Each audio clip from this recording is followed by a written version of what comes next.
राधे राधे भक्तों, YouTube channel भक्ति गीत वर्षा में आपका हार्दिक स्वागत है। भक्तों, मैं आज आपको बड़ सायत अमावस के व्रत पूजा और कथा का श्रवण कराऊंगी। कृपया वीडियो में आखिर तक बने रहे।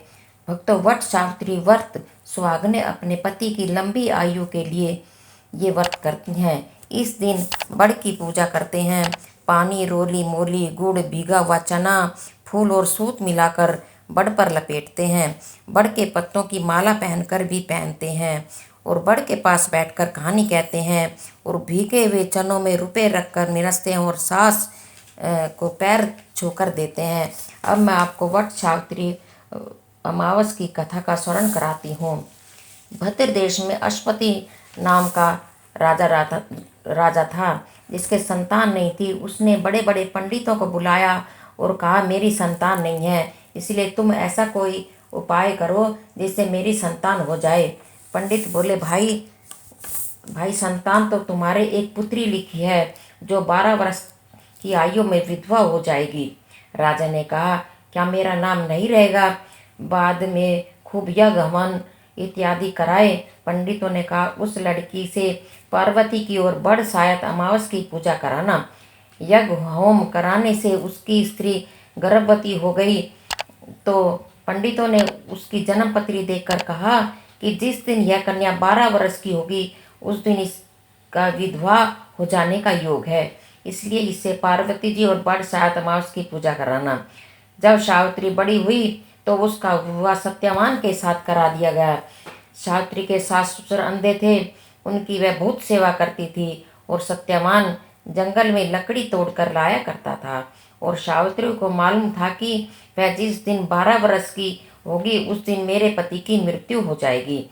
जिस दिन वह 12 वर्ष की हुई उस दिन वह अपने पति के साथ से हाथ जोड़कर बोली, आज मैं आपके साथ चलूंगी। सत्यवान बोला, तू मेरे साथ चलेगी तो मेरे अंधे माँ बाप की कौन सेवा करेगा?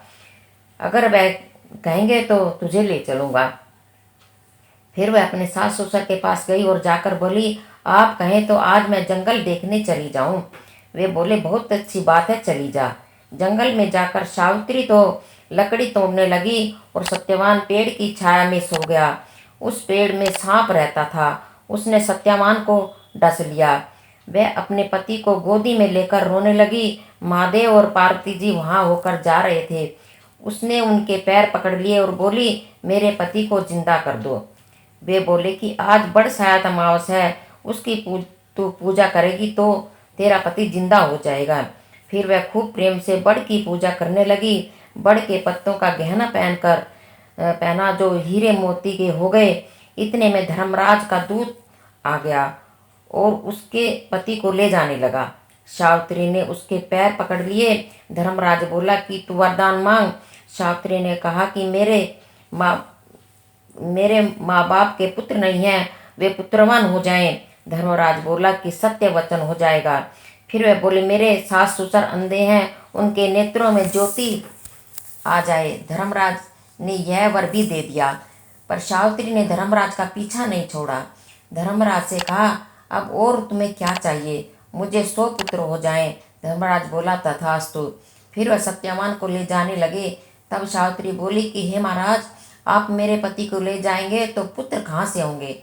धर्मराज ने कहा, हे सती, तेरा स्वभाव तो नहीं था, परंतु बड़ सायत अमावस करने से और पार्वती जी की पूजा करने से तेरा पति जीवित हो जाएगा। और सारे नगर में ढिंडोरा पिटवा दिया कि कहते सुनते जेठ की अमावस आएगी तब बड़ की पूजा करना और बड़ के पत्तों का गहना बनाकर पहनना, बायना निकालना। हे महाराज, जैसे बड़ सायत अमावस ने सावित्री का सुहाग दिया उसी प्रकार सबको दियो। जो भी इस कहानी को कहता सुनता है उसकी सब मनोकामनाएं पूर्ण होती हैं। बड़ सायत अमावस को वट सावित्री और वर अमावस भी कहते हैं। बोल वट सावित्री की जय। बंधुओं, चैनल को लाइक, शेयर एंड सब्सक्राइब करें और बेल आइकन भी दबाएं जिससे कि आपको नई वीडियो की जानकारी मिल सके।